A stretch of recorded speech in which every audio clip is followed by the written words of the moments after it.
Good everyone! So ito na pala ang last day group study namin with my group mates sa thesis.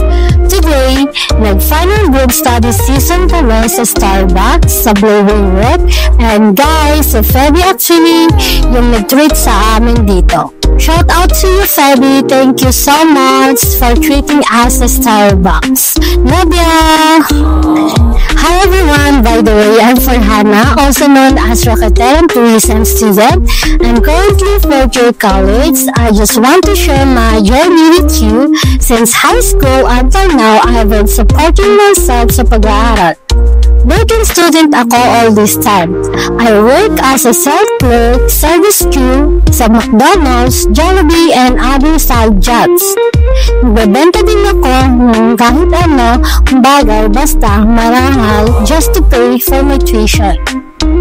Honestly, dati, I really doubted myself if kaya ko ba talaga mag-graduate, but I never give up. Alhamdulillah, nandito na ako ngayon. I'm finally fourth year college after all the struggle. So, to everyone na may dreams in life, sa mga gusto mag-graduate, you can do it. Don't make excuses na hindi kaya or walang support. Just believe in yourself and sa Allah, kaya mo yan. You will overcome everything. Always be kind to others, kahit sino pa kasama mo, and always be authentic to yourself. Also willing to learn sa lahat ng bagay and situation.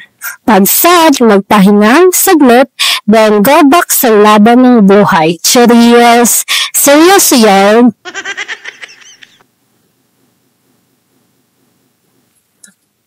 So the time was already 2 a.m. and I was still reviewing for my defense the next day. Grabbing pressure that time that I had to push through, and now nandito na ako sa school for the defense. While waiting for my group to be called, I'm here reviewing sa corner. Those are my classmates in the back. Magre-review din sila. Honestly, I'm nerve-wracking feelings while waiting, but we are all in this together. So, ayun na nga guys, kami na daw yung susunod na magpo-present. So, ito, mga pag-defense na kami. Success. Thank you for watching, guys. I hope I inspired you with my vlog for today.